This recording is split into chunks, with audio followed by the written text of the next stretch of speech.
আমরা আলোচনা করছিলাম অপারেশন সিঁদুর নিয়ে, অর্থাৎ প্রত্যাঘাত, যে প্রত্যাঘাতের কথা প্রধানমন্ত্রী নরেন্দ্র মোদী বলেছিলেন যে প্রত্যাঘাত হবে চরম, যা কল্পনাও করতে পারছে না পাকিস্তান, সেই রকম প্রত্যাঘাত হবে সঠিক সময়ে সঠিক জায়গায়।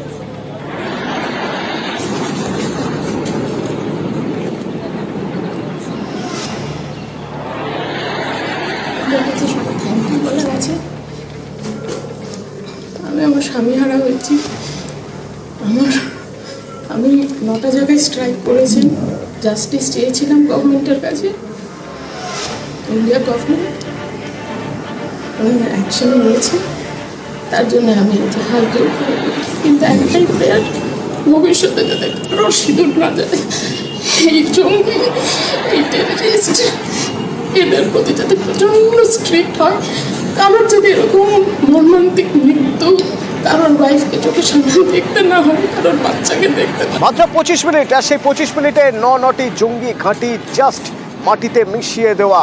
সেখানে কোনো রকম ভাবে পাকিস্তান আর্মি বা পাকিস্তানের আম আদমির ক্ষতি না করে চ্যালেঞ্জের কাজ ছিল, কঠিন কাজ ছিল, কিন্তু সেই কাজ করে ফিরে এসেছে ভারতীয় সেনা, বায়ুসেনা এবং পদাতিক বাহিনী। সো এই যে এই চ্যালেঞ্জ বা এই অপারেশন কঠিন ছিল নিঃসন্দেহে, কিন্তু এই অপারেশন সময় উপযোগী ছিল, এই অপারেশন দরকার ছিল।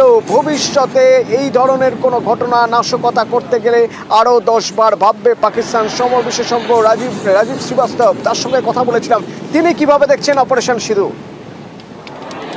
যেটা আমাদের পুরো দেশ এটাই চাইছিল, বডি কাউন্ট আমাদের 26 মারা হলো, আমরা ওর থেকে বেশি মারবো, এটা করে দেখিয়ে দিল ইন্ডিয়া। আজকে বিশ্বস্তরে ভারত দেখিয়ে দিল।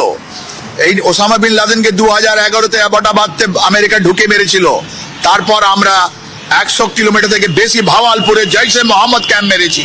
এটা টেকনোলজি ডেমনস্ট্রেশন।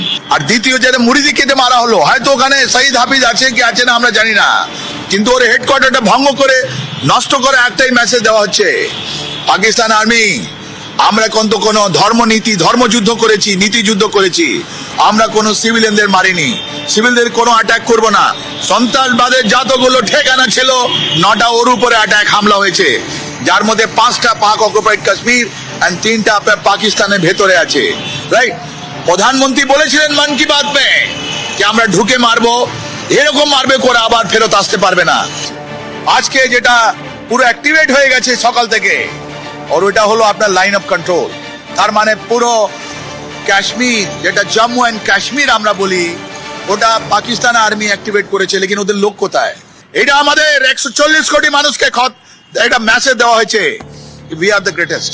এটা যে আরম্ভ হয়েছে ওটা খুব পছন্দ। আর এটা একটা মেসেজ আছে বাংলাদেশকে, বাংলাদেশে যারা অনেক বড় বড় কথা বলতেন ঢাকা ইউনিভার্সিটি থেকে, আসুন, চলে আসুন টু ফ্রন্ট ওয়ারের জন্য। এই যে জামাত ইসলাম আছে, আজকে তো অনেক বড় সেটব্যাক। মুজাফরাবাদে যেটা অ্যাটাক হয়েছে, ওর মধ্যে হিজবুল মুজাহিদিনের হেডকোয়ার্টার ধ্বংস হয়ে গেছে। 3টে মেন সন্ত্রাসী সংগঠন যেটা ছিল পাকিস্তানের মধ্যে, যার মধ্যে হিজবুল মুজাহিদিন মুজাফরাবাদে, লস্কর তৈবা মুরিদকে এন্ড জৈশে মোহাম্মদ ভাওয়ালপুর, 3টে হেডকোয়ার্টার নষ্ট হয়েছে। এটা সিম্বলিক, এটা বিগনিং, এটা message to Pakistan army and Pakistan, Bharat সঙ্গে পাঙ্গা নিও না, আমরা কোনোদিন আক্রমণকারী নয়, আমরা তো ওদের সন্ত্রাসবাদীর যেটা আড্ডা ছিল ওটা নষ্ট করলাম। আর বাংলাদেশকে এই জামাত ইসলাম যিনি ডিসেম্বর মাস থেকে ওদের জঙ্গিদের উনি ট্রেনিং করছিলেন, পাকিস্তান আইএসআই ওখানে গিয়ে আমাদের মুর্শিদাবাদের নদিয়াতে যে প্রবলেম করছিল, ওদের জন্য একটা মেসেজ আছে, ছাড়বো না আমরা, যদি দম থাকে করে আসো। এখন এটা পাকিস্তানের টাইম, ওরা এসকেলেশন ম্যাটার করতে চায়, বিকজ এখন পর্যন্ত ওরা কি করেছে 1971-এ ওরা ইস্ট পাকিস্তানে ওরা বলেছিল আইয়া খান কি defence of West Pakistan depends on the fight in the east Pakistan. ওরা এখন পাক অকুপাইড কাশ্মীরে যারা লোক আছে ওদেরকে ফডার হিসাবে ইউজ করছে। ওরা বলছে তোমরা লড়ো, আমাদের একদিকে আসতে দিও না। কিন্তু ইন্ডিয়া এটা স্ট্র্যাটেজিক্যাল, প্রথমবার ওদের ইন্টারন্যাশনাল বর্ডার ক্রস করে ওরা 2-3টে সিয়ালকোট, মুরিদকে এন্ড ভাওয়ালপুর যেটা মারলো, অভূতপূর্ব।